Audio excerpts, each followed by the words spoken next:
Hi friends, welcome to my channel. நம்ம இன்றைக்கி சிறகடிக்க ஆசை சீரியலில் இன்றைய எபிசோடை பார்க்கலாம்.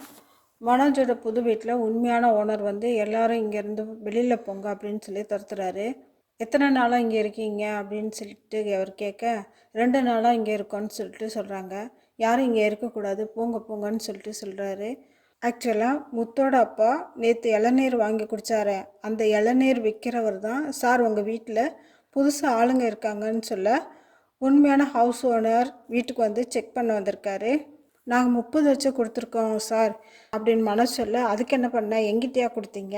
உங்ககிட்ட பணம் வாங்கினவன் இந்த வீட்டில் ரெண்ட்டுக்கு இருந்தான், 2 மாதம் அவன் வாடகை கூட கொடுக்கல அப்படின்ட்டு சொல்ல, மனோஜ் ஏமாந்தது தெரிஞ்சு வீட்டில் உள்ளவங்க எல்லாரும் ஷாக் ஆகிடுறாங்க. இந்த டைமில் போலீஸும் வந்து அந்த கதிர் அதான் அந்த ஏமாத்து பேர் வழிக்கு இதுதான் வேலை, நீங்கள் தான் கவனமாக இருந்திருக்கணும்னு சொல்லி மனோஜோட குடும்பத்தை அங்கேருந்து போக சொல்லிடுறாங்க. வீட்டில் மனோஜ ரோகிணியும் ரொம்ப வருத்தமாக இருக்காங்க. முத்து மனோஜை வாங்குவாங்கன்னு வாங்குறாரு. பார்லரம்மா அவங்க அப்பா பணக்காரர் தானே, அவர்கிட்ட இருந்து இவன் தூக்கிட்டு ஓடி போன 27 லட்சத்தை வாங்கி கொடுங்க அப்படின்னு சொல்கிறாரு.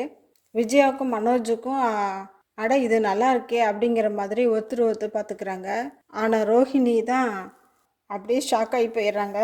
முத்தோட அப்பா அவன் பணத்தை ஏமாந்துட்டான், அந்த பணத்தை எப்படி வாங்குறதுன்னு சொல்லி பாருன்ட்டு முத்துட்ட சொல்கிறாரு. இந்த வீட்டை வாங்க சொன்னது யார்? அந்த பார்க் ஃப்ரெண்டு தானே, முதல்ல அவரை பிடிக்கலாம் அப்படின்னு சொல்லிட்டு முத்து அவரை பார்க்க வர்றாரு. அந்த ஏமாத்துக்காரனை உனக்கு எத்தனை நாளாக தெரியுன்ட்டு அந்த பார்க் ஃப்ரெண்ட்டை கேட்டால், ரொம்ப நல்லா தெரியும் ப்ரோ, 1 மாதமா அப்படின்னு சொல்கிறாரு. யோ, 1 மாதமாக தான் தெரியும், ஆனால் நீ என்னோட அண்ணனை இப்படி மாட்டி விட்டுட்டியன்னு கேட்க, நான் என்னப்பா பண்ணேன்?